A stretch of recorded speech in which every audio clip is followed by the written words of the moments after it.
আসসালামু আলাইকুম প্রিয় ভিউয়ার্স। এই যে কয়েকদিন টানা বৃষ্টিতে আমার খামারের সামনেও অনেকখানি পানি জমে গেছে।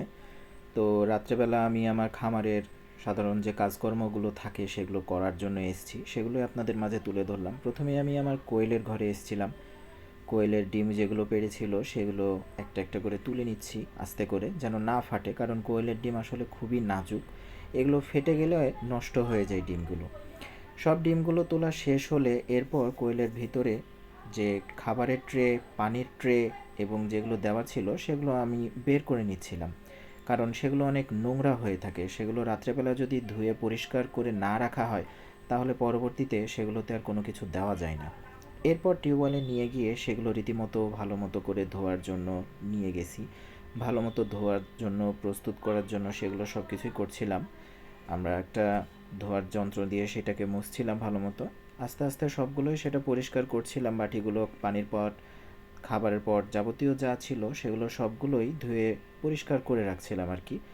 আমার সাথে আমার স্ত্রী ছিল গতকালকে। আমরা কোয়েলকে যে খাবারটা দিই সেটা হলো লেয়ার লেয়ার ওয়ান। এই যে খাবারটা দেখতে পাচ্ছেন, এটা হচ্ছে ভুট্টা ভাঙার একটা খাবার। এটা ডিম পাড়া কোয়েলের জন্য দেওয়া হয়। এর পরবর্তীতে আমি চলে আসি আমার কালার বার্ডের শেডে, যেখানে আমার 1000 কালার বার্ড আছে, সেইখানে চলে আসি। তো যদিও বৃষ্টি, তারপরও আমি ঘরটা চারিদিক দিয়ে ঢেকে রাখার চেষ্টা করেছি। তুলনামূলক ঘরের হিট মোটামুটি ঠিকই ছিল। বাচ্চাগুলো দেখলাম, সব কিছুই দেখলাম। পর্যবেক্ষণ করে যা দেখলাম তাতে মোটামুটি ঘরের তাপমাত্রা ঠিকই ছিল। 1000 বাচ্চার জন্য যেরকম পরিবেশ থাকা দরকার মোটামুটি পারফেক্টই ছিল। তো সকালবেলা এবং রাত্রেবেলা দুই বেলাতেই আমাকে পানির পটগুলো চেঞ্জ করে দিতে হয়। তো তার জন্যই আমি আমার ভিতরে যে পানির পটগুলো ছিল সেগুলোকে বের করে করে একটা করে সাইডে রাখছিলাম, যেন সেগুলোকে নিয়ে যেয়ে পরিষ্কার করতে পারি, ঠিক যেভাবে কোয়েলের পটগুলোকে পরিষ্কার করেছিলাম। কারণ পরিষ্কার পরিচ্ছন্নতা না রাখলে যে কোনো অসুখ খুব দ্রুতই আক্রমণ করতে পারে আপনার খামারে। এরপরে পানির পটগুলোর পানি ফেলে দিচ্ছিলাম, যেগুলো অবশিষ্ট পানি ছিল।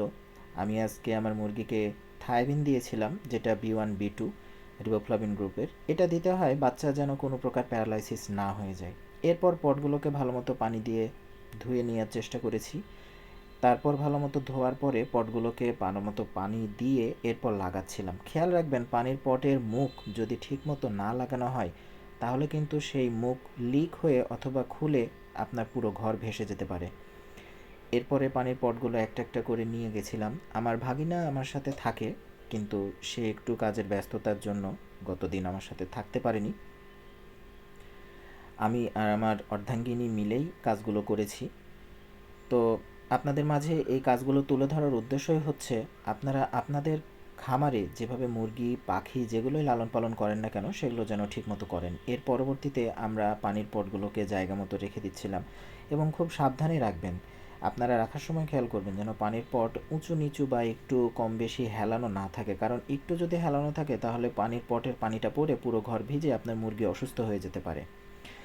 তারপর অবশেষে সবগুলো দেওয়া শেষ হলে আমি আমার পুরো মুরগিগুলোকে একটু অবজার্ভ করছিলাম মুরগির বর্তমান অবস্থা কী। আজকে আমার মুরগিগুলোর বয়স প্রায় 7 দিন চলছে।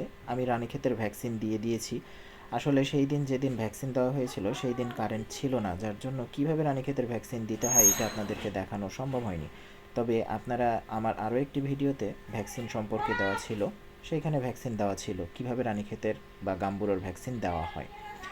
তো সবাই আমার খামারটি দেখছেন, সবাই দোয়া করবেন আমাদের জন্য। আমরা যেন ভালো কিছু করতে পারি। যাদের খামার আছে আমরা তারাই একমাত্র বুঝি যে আসলে আমাদের কাজ কতটা কষ্টের করতে হয়, প্রতিদিনের আমাদের ডেইলি রুটিনটা কী। তো সবাই ভালো থাকবেন, আমার চ্যানেলটিকে সাবস্ক্রাইব করবেন। সবাইকে ধন্যবাদ। আসসালামু আলাইকুম।